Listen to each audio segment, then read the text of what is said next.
Pero dito kay Figo, hindi ko masyadong nararamdaman yung 90 na yun. Kumbaga parang hindi ko alam na 90 na ako. Alam mo yun? Nakakatakot. May raider sa tabi ko.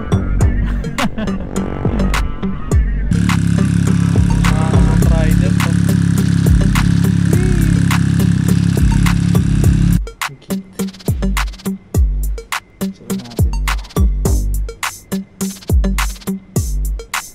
Ayan na yung ulan. Kailangan natin sumilong. Gumanda to oh. Nagkaroon sila ng second floor.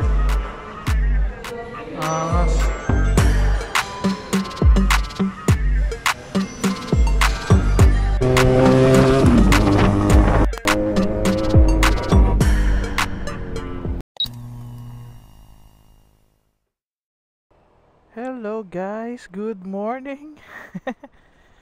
Ganda ng sikat ng araw. Pero kanina di tayo nakapag-video kasi pagdating ko ng bayan, umuulan. So tumigil lang tayo sandali kasi kailangan kong i-double check kung dala ko lahat ng papers ng motor. It's Figo's second PMS sa Vespa San Fernando. So that's where we're going right now. Doon tayo papunta ngayon guys. Let's go.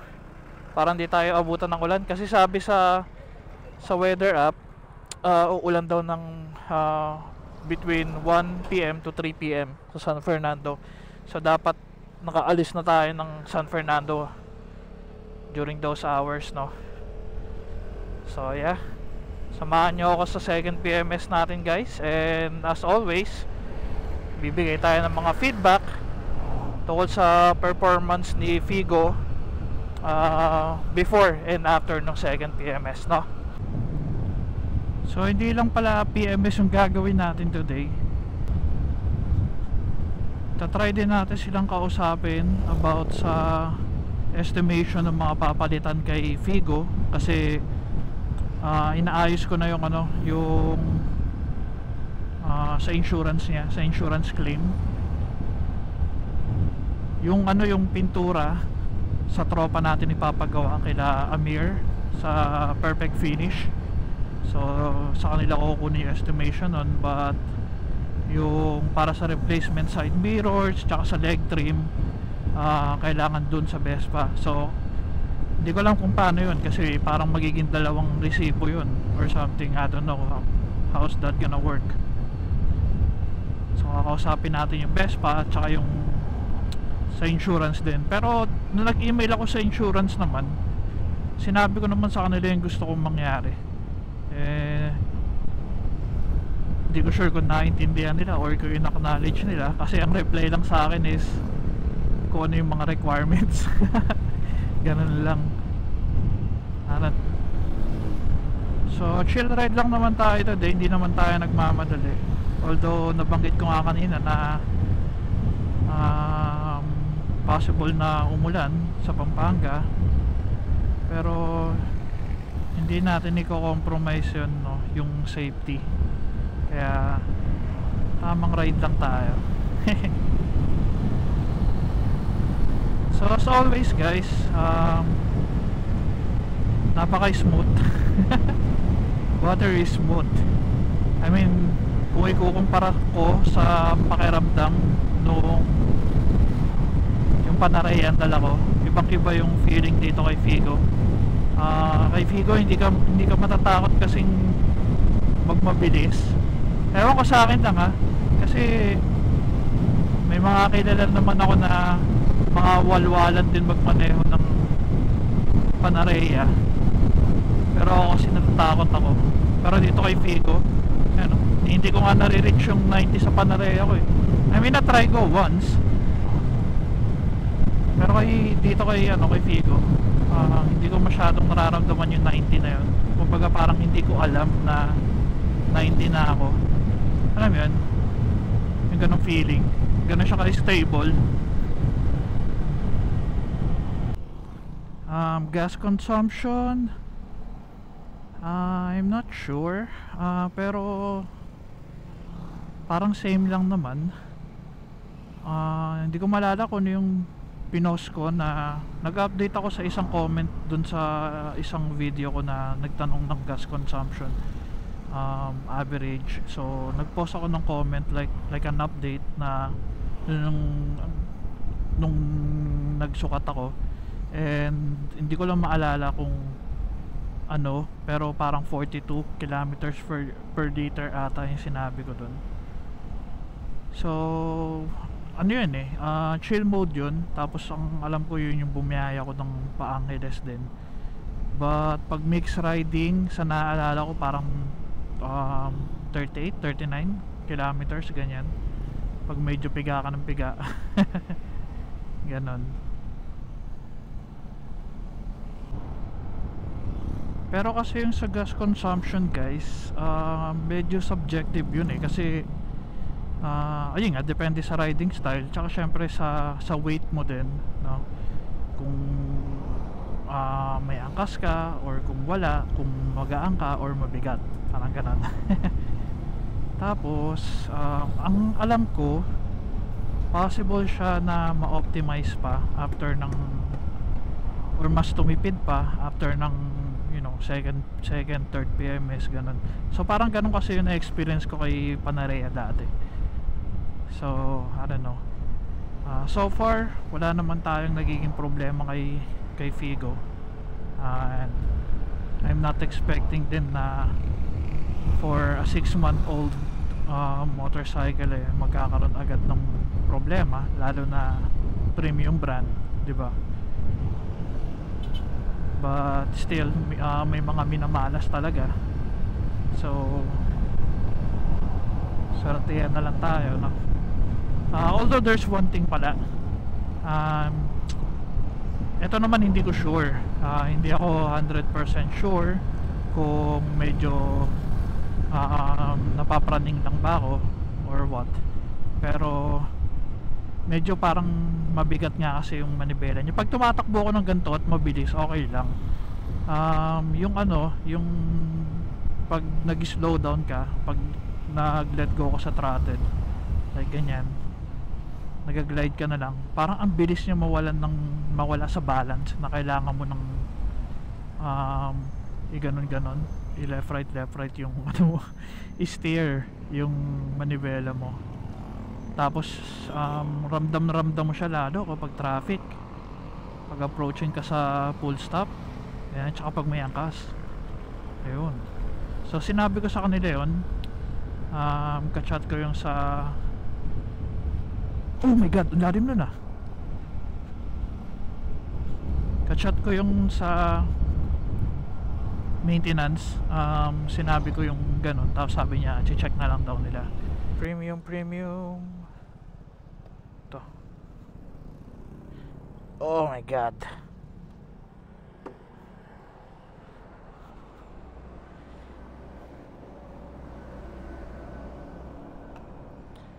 kuya, naalala pa kita ha.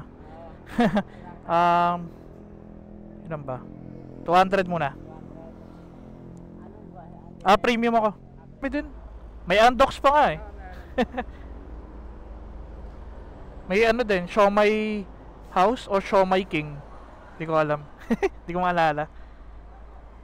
So yung pinag-uusapan namin yung loyalty award ng loyalty rewards ng Clean Fuel. So yan, thank you. Pag may up ka, nag-earn ka ng mga points, ganyan. Tapos dati hindi mo siya magagamit sa mga sa mga langis lang, ganyan. Pero ngayon meron na yung, kuya, wait lang ay may ako yung sa points, ayun, magagamit mo na siya for food like this. Kita ko sa inyo.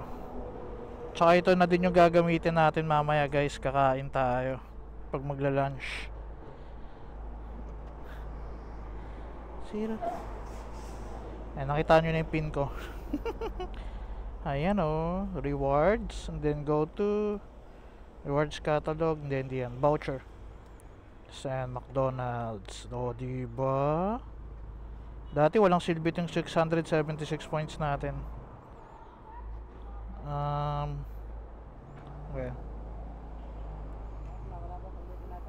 Ah,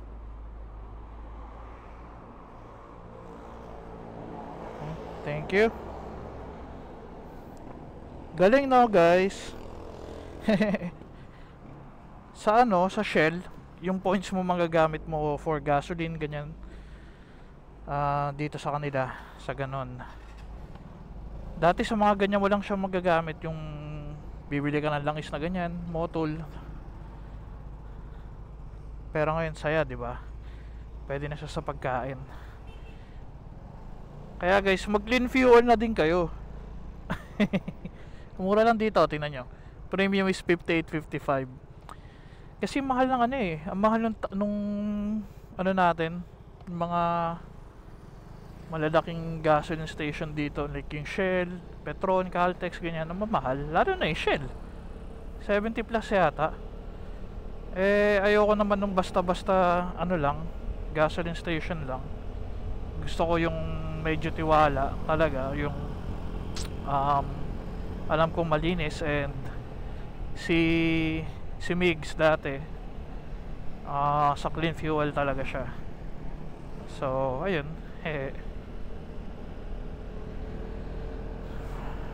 kaya baka naman clean fuel, hindi ko man kamukha si Dominic Roque, pero pero pwede naman tayo mag-sponsor. Baka naman. Kahit mga pang-gas-gas lang, no? Kahit 300 per month lang. 300 per month na gasoline allowance. Oh boy. Lalong umiinit dahil dun sa mga truck. Ang iinit ng mga makina nila. Ngapdi. Eto na tayo sa pangalawang flyover.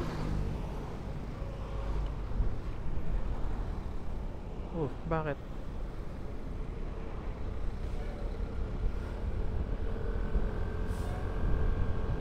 San Fernando, Pampanga.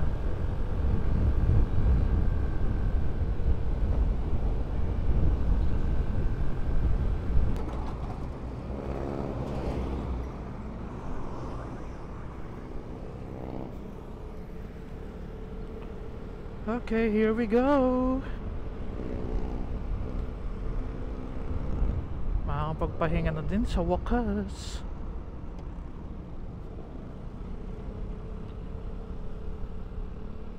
Bukas na kaya yung CF Moto rito? Magkakaroon ng CF Moto rito eh. Wow, anong motor to? Wow, Trident. Kinilig na naman po si Casual Rider.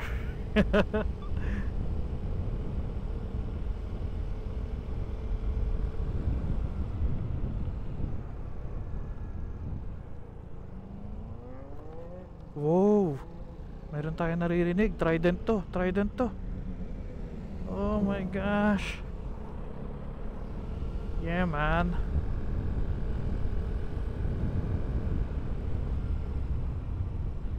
Ang dami nilang unit ng Vespa ngayon, no? Uy, bukas na yung CF Moto.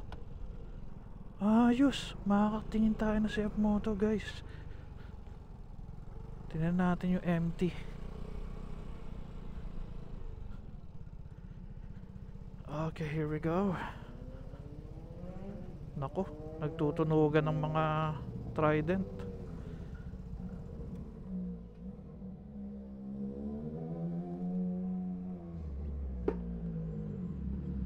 Shit, ngawit ako.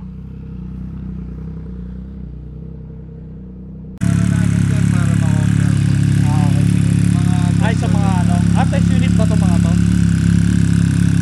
Sa Trident to.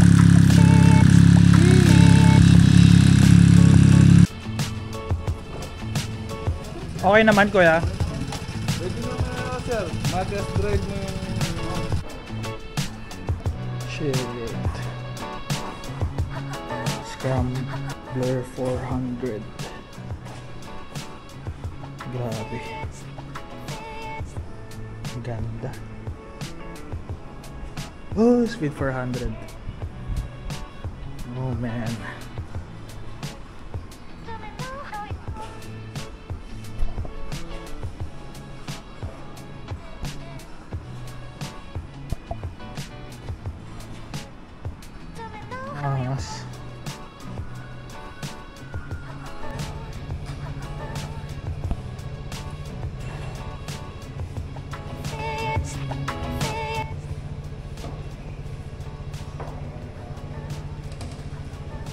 Ayan, dito naman tayo punta guys, sa CF Moto. Tingin tayo na ano, 450 MT. Yun lang yata yung adventure bike na nagustuhan ko talaga.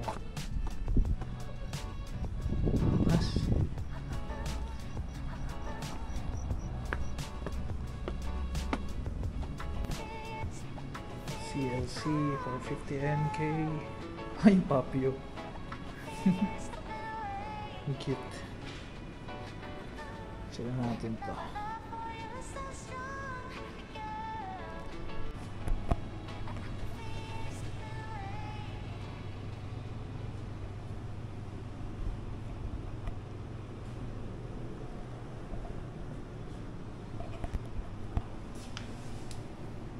So ito yung ano, 450 SS.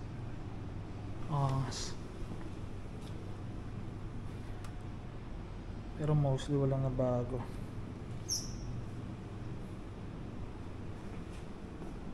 Nabitin lang yung size ng gulong. Cruiser. Alright. Okay. So na-check naman na lahat. And so yun nga, okay naman siya, everything good.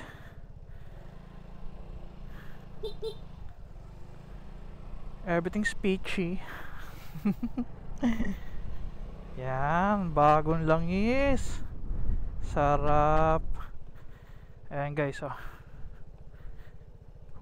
CF Moto.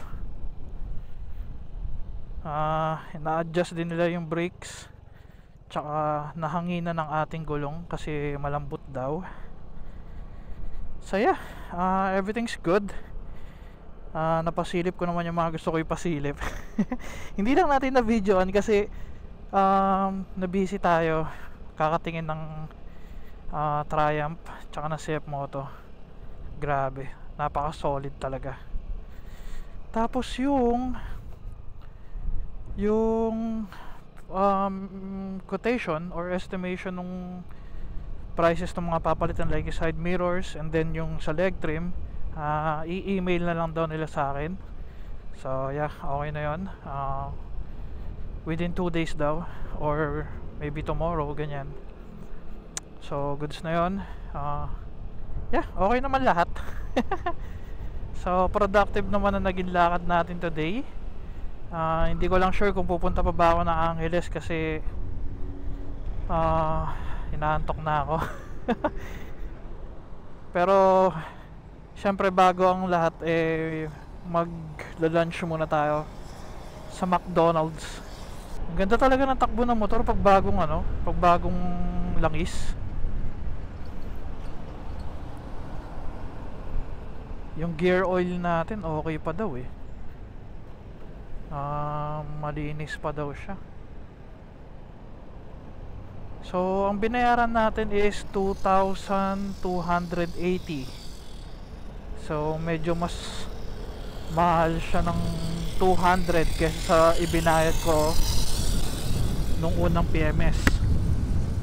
I don't know why. I-check ko yung resibo mamaya pagdating sa bahay. Tingnan natin kung ano nadagdag.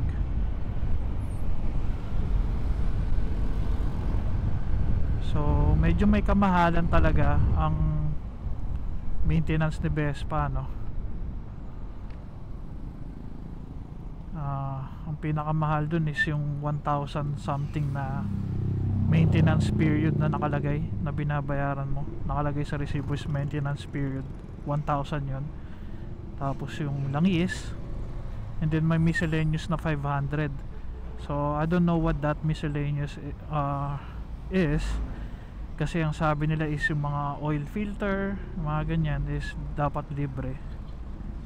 So hindi ko alam. Ayoko nang intindihin. Basta ang gusto ko lang is na alagaan yung motor. Tama yung ginagawa nila, walang mga walang shortcuts, ganyan. So happy ako pag ganun. Yes, biruin mo yun, no? nasunog tayo sa PMS ni Vespa na 2,200 tayo agad-agad, pero libre ang lunch natin. Diba? How cool is that? Dahil lang yan kay Clean Fuel. Dahil kay Clean Fuel, libre ang lunch, libre ang kape, libre ang Sunday. Well, technically hindi, kasi yung points nagpapagas tayo, kaya tayo nagkaka-points, diba? But anyway, ginagamit mo yung gas, diba? So dito tayo. Mag-charge tayo ng motor.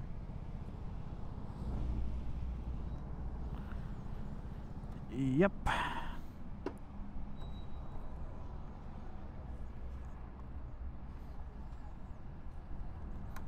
Ito kaya gawin nating thumbnail na nagcha-charge yung motor natin.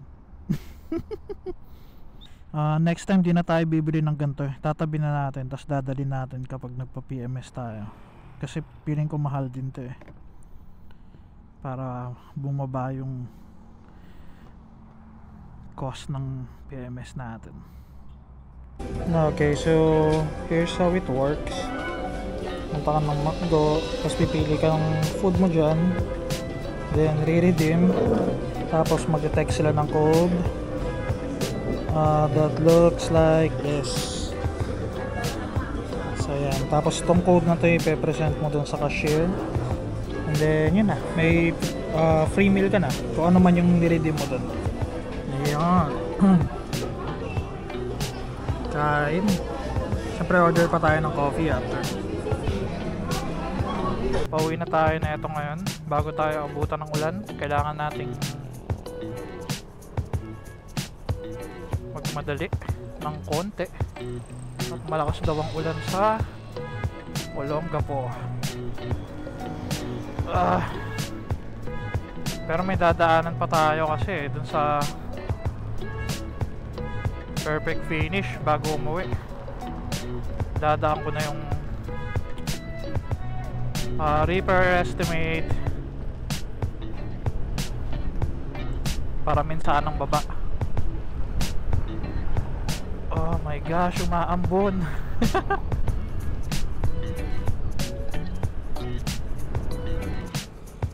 Kamote gaming tayo. Nalagpasan ko yung gasolinahan. Sayang kasi kung uuwi tayo nang hindi tayo nagpapapull tank dito. Ayun, 58 lang. Shit, grabe yung ulap dun. Mauulanin talaga tayo. GG. Hala.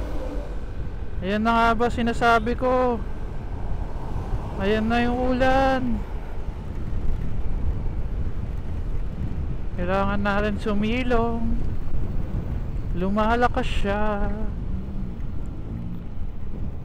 Oh my god, walang masisilungan. Basang basa sa ulan, walang masisilungan, walang malalapitan. Stop over tayo guys. Sinabutan tayo ng malakas na ulan. Ayan, basa tayo. Basa. Ayan yung motor. Dito tayo ngayon sa may dinalupian sa may Coffee Con, sa may Petron. Dito kami nag coffee nila Neil dati. So nag-phone na friend tayo. Sabi ko dito ako, inabutan ng ulan. Sabi ko pakape siya. G daw on the way. Dali ka usap. Yan yung tropa, ang bilis ka usap G ka agad Gumanda to Nagkaroon sila ng second floor. Angas.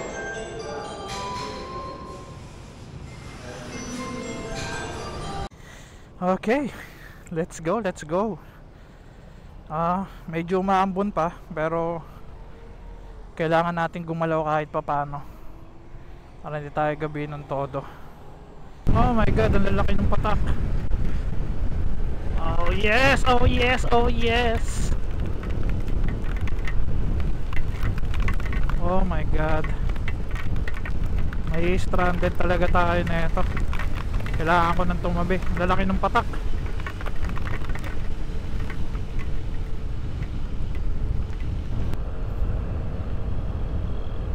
Okay, so thoughts after second PMS. Well, same as any other bike or motorcycles. Pagkatapos ng change oil, parang nagda-drive or nagra-ride ng brand new. Sobrang smooth.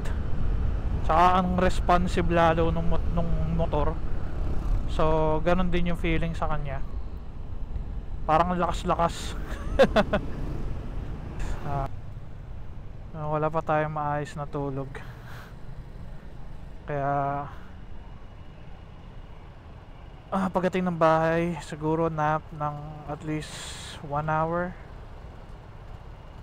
2 hour stops, tapos work, and then dapat by 11 PM tulog na tayo. By 10 PM nag-wind down na, nagpapaantok, ganyan, tapos tulog. Dapat makabawi tayo ng tulog. Nako, masama ang walang tulog, guys. Nagsalita ang walang tulog, you know. The last time I check, I have 491 subscribers. Siyam na lang, 500 na. Thank you so much. Maraming salamat sa mga new subscribers natin at dun sa mga dati pa nating subscribers na patuloy na nanonood at nagtsatsaga sa mga videos natin. So thank you so much sa support, guys, and I hope na-enjoy nyo yung ride natin today. Siguro gagawa na lang tayo ng next videos about pero I think enough naman yung feedback na nasabi natin. 5,000 ownership review, 5,000 kilometers ownership review. Siguro gagawa na lang ako ng separate kung sakaling mayroon tayong mga hindi nasabi, no. Pero so far yun lang talaga yung kung ano yung mga nasabi ko kanina, yun lang yung sa tingin ko so far walang bago, and wala ring issues or whatnot. So everything's good kay Figo. Alright, so thank you for watching, guys, and again, if you're new to my channel, please do like and subscribe. Ride safe and stay safe always. Bye.